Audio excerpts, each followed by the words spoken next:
What's up, Royals? Welcome to Tonitra's Garden. So in today's video, I'm up here at Lowe's. I'm trying to get some black cow, so I'm up here to get that. But I don't know, I was just having a conversation with myself in the car, and I just felt the need to turn on the camera and talk about this because I kind of feel like, I don't know, like nobody is talking about it, or maybe it's just nobody wants to admit how hard it is. But I just wanted to come on here and speak about climate change, global warming. It is really affecting me personally. Like, for the past 4 years that I've been gardening, it's been hot. It's been hot. And 1 year we were in like a drought. So it's been hotter than this. But it is definitely affecting me emotionally as a gardener, just how hot it is still here in San Antonio, Texas. Like, I've lived here my whole entire life, and I am just baffled at how extremely hot it is so far into the season, the fall season. You know, we have really hot summers. We have summers in the high 90s into the hundreds, and we're used to those type of temperatures, but it's getting a little bit extreme. Like, we're getting to a point to where it's like, maybe I didn't notice before, but now the weather is like changing more rapidly, that my eyes are being opened, you know. And when you're gardening, you're like, okay, usually it's a little bit cooler, you know, a couple degrees cooler than this at this time of year. Usually it's a little bit colder. Usually I have to wear a jacket, and I didn't really have to wear a jacket last year. You know, stuff like that, when you really realize like, oh, it didn't really get that cold, or it got extremely hot. It's just, I don't know, it's starting to concern me a little bit. And I'm not one to just be concerned, but as far as growing food, I'm a little concerned.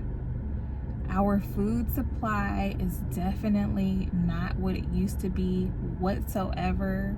Produce is just not it. And yeah, I wanted to get on here, and I'm just wondering, is anyone else feeling the same way? I know people are in different states and things like that, different growing zones, so it might not be affecting you the same as far as heat. It might be getting colder, it might be wetter than normal, stuff like that. I just turned the air off, sorry. Is it affecting y'all at all? Because at this point, you know, gardening isn't just a hobby for me. You know, gardening is what I do. It's what keeps me sane. It's what I just absolutely love gardening.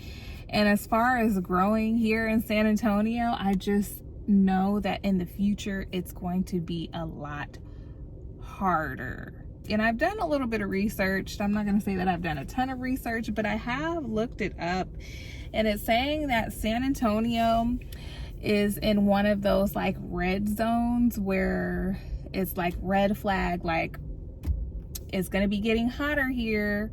You know, it's not going to be cooling down. It's only getting hotter as the years go on. Eventually it's going to be like, you're going to be in a drought, you know. So that's just what I've been thinking about, and that's a lot to think about as far as growing here in San Antonio. Like, you got to start switching up when you're starting your plants, what type of things you're growing, or things adapted to your new climate, stuff like that. So it's just like, I know things adapt, people adapt. There's really no choice but to adapt or leave. And I don't know. All my family is here in San Antonio, and my immediate family, and then the rest of my family is in Ohio. And even up there, up north, they're saying that temperatures are warmer than they usually are, and that it's not snowing as much as it used to, and things like that. So I don't know, it's just something that's just been on my mind, and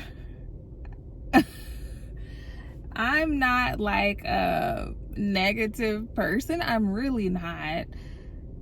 It's just been on my mind, and I'm just wondering, is anybody else affected? Like, what are they thinking? Is it something that they're going to have to address in the future as far as what they're doing, if they're farming, gardening, whatever you're doing? I just wanted to come on here and just kind of chat about that. I don't know if this is a rant, but just kind of be aware of your growing conditions, and know that you're gonna have to change some things, switch up some dates, and just kind of keep a journal of what's doing well at what time, so that you can kind of, you know, make sure that what you're growing is going to produce for you and it's going to work.